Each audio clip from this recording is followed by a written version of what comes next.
Revista Cernot presenta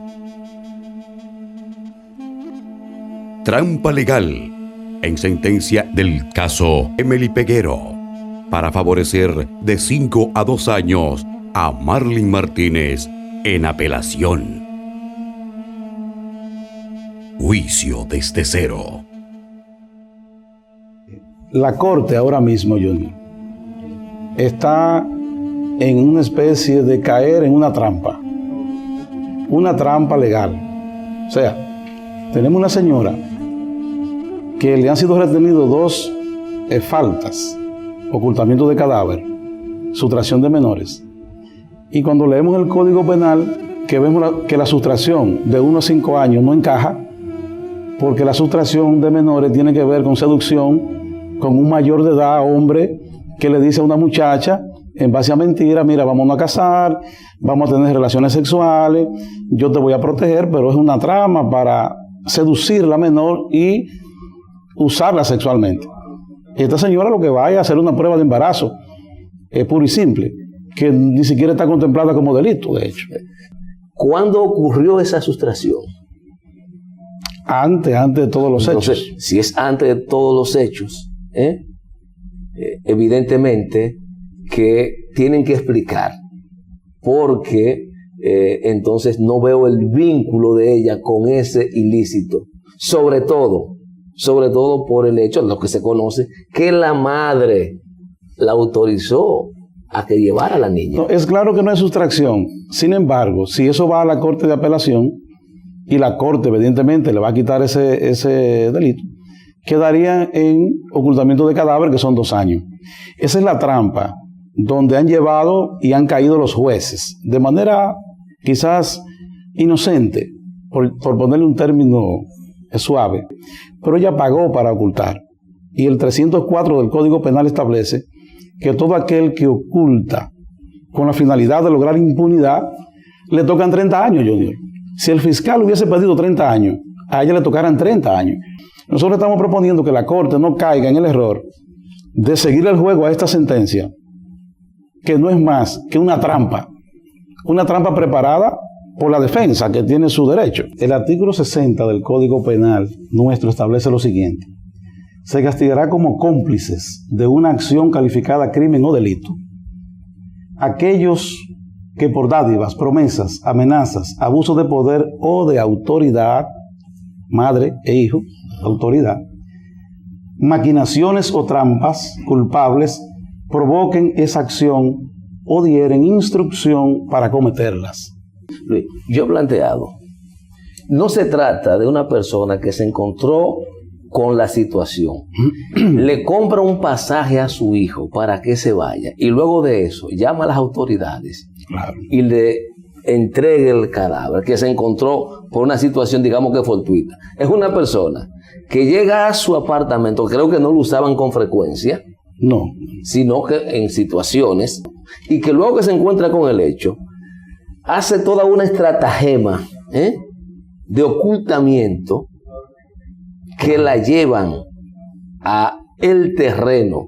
Y yo he dicho que ella se comportó como si ella hubiese cometido materialmente el hecho, porque sobrepasó los límites de la tolerancia, y creo que las excepciones que establece la ley cuando dice que no se considera, que no se castiga a un padre, a un hermano, a un tío que le dé protección a un familiar, pero ella sobrepasó los límites de la tolerancia. No, pero es que el 304 establece cuando hay crimen y delito. Puede ser padre, abuelo, quien sea, porque nadie tiene patente de corso. Pero en crimen, el 304 establece todo aquel y no distingue. Hay sentencias que están cuadradas para que o tú cuando tú la recibas cometas errores, o cuando tú la pases, echarle una vaina al otro.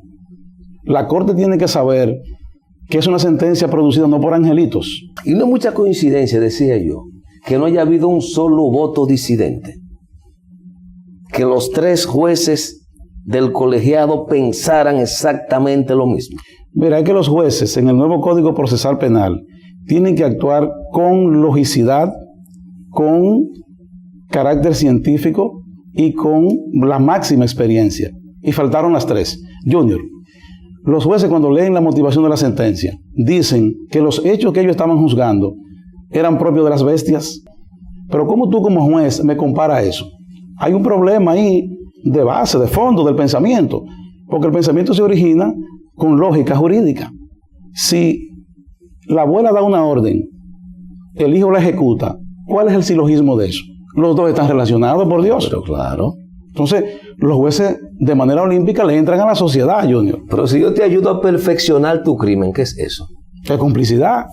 Porque eso fue lo que ella hizo, perfeccionar el hecho de manera tal que esa rueda de prensa lo que pretendía era, primero, crearle la falsa expectativa a la sociedad franco-mazo-borisana y al país de que la niña estaba viva. En ningún momento se le prohibió el apoyo que se le iba a dar a ella, y estamos dispuestos a que la Fiscalía, la Policía Nacional, quien quiera entrevistar a mi hijo y a mí, nos pueden entrevistar a la hora que quieran, cuando quieran, y si nosotros podemos colaborar, estamos en la mejor disposición de colaborar. Por favor, Emily, donde te encuentres, ya no nos hagas sufrir más. Danos luz, dinos dónde está, que todos estamos pasando un momento difícil. Todos te estamos buscando. Todos estamos tras de ti. Por favor. Sabiendo, como decías, que la tenía en un baúl, que ella tenía en su custodia el cadáver. Claro, lo tenía bajo su control. Pagó 100,000 pesos. Eso se demostró en el tribunal. Y después la llevaron a un freezer. A propósito, tú abordas el tema de los 100,000 pesos. Yo no he entendido todavía por qué el señor conocido por el área, el Boli, no es parte de ese expediente. Yo no lo he entendido todavía. Bueno, la Fiscalía... ¿Pero qué aportó? Hizo algo, en definitiva, parece que lo que aportó fue insuficiente. Porque fíjate con que al final, para no liberarla, porque hay que decirlo así, yo lo hago así, para no liberarla, la agarran por el tema de la sustracción de menores. Porque tal como plantea, si se van por el ocultamiento del cadáver, son 2 años máximo. Pero eso es lo que quieren en la corte. Claro. O sea, ellos se equivocan a propósito. Que no se les retenga el delito de sustracción porque no ocurrió. Claro. Y que sí se les retenga el ocultamiento simple, porque hay que recordar que el ocultamiento se complica cuando aparecen los elementos de la complicidad, porque el 359 lo dice. Claro. Entonces fíjate que este tribunal, sabiamente, en sentido maligno, le deja a la corte esa papita caliente. Mira, yo quería echarle 2 años, pero para no echarme una vaina yo, de manera unánime, cosa extraña. Porque no hay un voto disidente. Y en una cosa como esa. O sea, porque a ese tribunal no le podemos suponer que no es idóneo, ni que no tiene falta de preparación, jamás. No es eso. Pero hay una ilogicidad y hay una mala aplicación que eso da gusto. O sea, suelta en banda el proceso totalmente. Finalmente, doctor, su pedimento a la corte, ¿cuál es? Una vez apoderada la corte, ella tiene la facultad de enviar ese juicio, ordenar un nuevo juicio. O conocerlo por su propia autoridad. O conocerlo. Pero nosotros estamos proponiendo un nuevo juicio. ¿Por qué? Porque allí esas pruebas se revalorizarían.